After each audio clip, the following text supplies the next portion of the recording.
महाराष्ट्र की महायुति सरकार में सब कुछ ठीक नहीं है। मुख्यमंत्री देवेंद्र फडणवीस और डिप्टी सीएम एकनाथ शिंदे के बीच टकराव बढ़ता ही जा रहा है।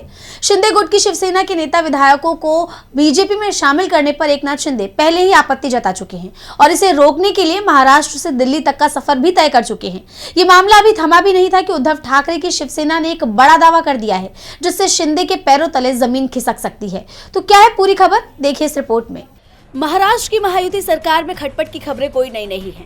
उप मुख्यमंत्री एकनाथ शिंदे इस बात को लेकर पहले से ही नाराज हैं कि उनकी पार्टी के नेताओं को फडणवीस अपनी पार्टी में जगह दे रहे हैं और अब इस बीच उद्धव गुट के विधायक आदित्य ठाकरे ने बड़ा दावा कर दिया है।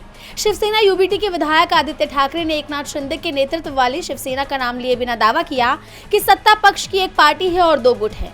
एक गुट के 22 विधायक मुख्यमंत्री के करीबी हो गए हैं, उनके पास अच्छा धन है और वो मुख्यमंत्री के इशारों पर नाचने लगे हैं। उन्होंने यह बयान विधान भवन परिसर में पत्रकारों से बात करते हुए दिया। साथ ही दावा भी किया कि 22 विधायक पाला बदलने को तैयार हैं। ठाकरे ने कहा कि इन विधायकों में एक खुद को उप कप्तान कहता है। उप कप्तान से उनका इशारा उद्योग मंत्री उदय सामंत की ओर माना जा रहा है। ठाकरे ने दावा उस वक्त किया है जब देवेंद्र फडणवीस और एकनाथ शिंदे के बीच पहले से ही इसी मामले को लेकर तनातनी है। आपको याद होगा कि अभी कुछ समय पहले ही शिंदे के मंत्री कैबिनेट की बैठक में शामिल नहीं हुए थे, जिसे लेकर शिंदे गुट के नेताओं की तरफ से कहा गया कि वो इस बात से नाराज हैं कि बीजेपी शिवसेना को तोड़ने की कोशिश कर रही है। शिवसेना नेताओं को बीजेपी में शामिल किया जा रहा है।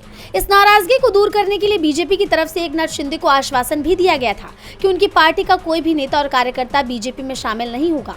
और इससे भी जब शिंदे को संतुष्टि नहीं मिली तो उन्होंने गृह मंत्री अमित शाह से मुलाकात भी की थी।